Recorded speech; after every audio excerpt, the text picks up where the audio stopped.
Hi, I'm Sheila Fredericks. I teach at the Concept School in Westtown, Pennsylvania. We are a small school for students with special needs. The Concept School is located about an hour west of Philadelphia, Pennsylvania. We have small class sizes, so each student has individualized instruction. One of the wonderful features of our school is our Nature Center. Here, students can learn about nature and actually see what they're learning about in books or online. In my project on the watershed, students can see the stream that is a tributary. They can see a floodplain because part of our nature center near the stream floods every spring and fall. The concept school even has an outdoor classroom. This lesson teaches students about watersheds both on a local and worldwide level. First, the students learn about local watersheds and watersheds in general. The resource material I show them is from other areas, and worldwide watersheds. Our Nature Center has a stream that is part of Chester Creek, so our students can see part of a watershed. Because our students can see the creek, they can understand how pollution could affect it. They know that deer and other wild animals use the creek for water. We have a motion-activated camera that takes pictures of animals in the Nature Center.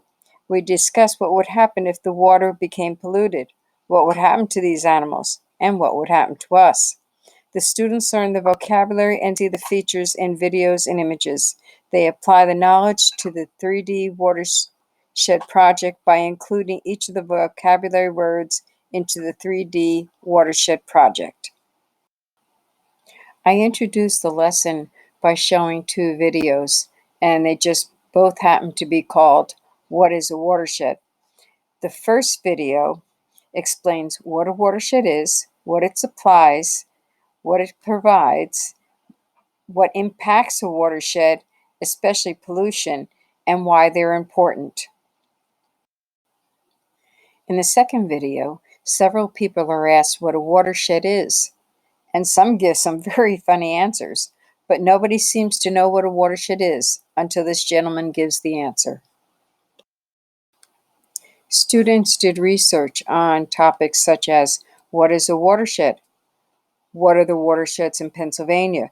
Including pictures of both. We studied vocabulary words and examined the components of a watershed. Then we completed the worksheet on the components of a watershed. This worksheet was the basis for our 3D project.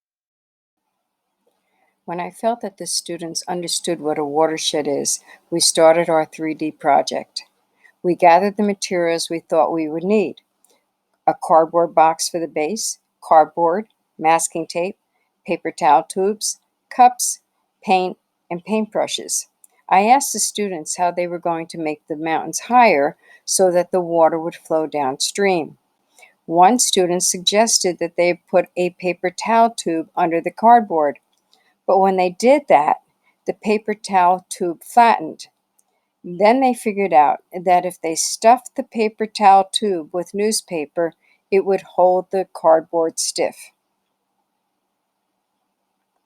They put down construction paper for the different sections. The students used plastic cups for the mountains. Then they decided to use paper mache to hide the cups and make the mountains and streams more realistic. Then they painted it. Finally, they used toothpicks and labels to diagram the sections. This is the final product. As a class, we discussed the questions in the STEAM class reflection. Then the students entered their thoughts. Students know that the failure of our local creek can damage the entire watershed. They make the connection between our small area and the entire watershed. Students investigate the creek in our watershed, discuss the worldwide and local issues pertaining to watersheds. Students study our local creek and how this is part of the local watershed. They learn more about watersheds and how important the watersheds are. Students collaborate and create a 3D model of a watershed using the worksheet as a diagram. They label each part of the watershed, and the students problem solve during the entire 3D project. They figure out how to have the water go downstream and that stuffing the paper towel tube with a newspaper would prevent the tube from collapsing.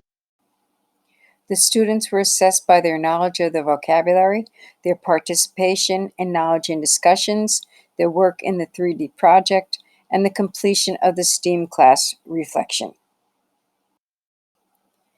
Thank you for watching.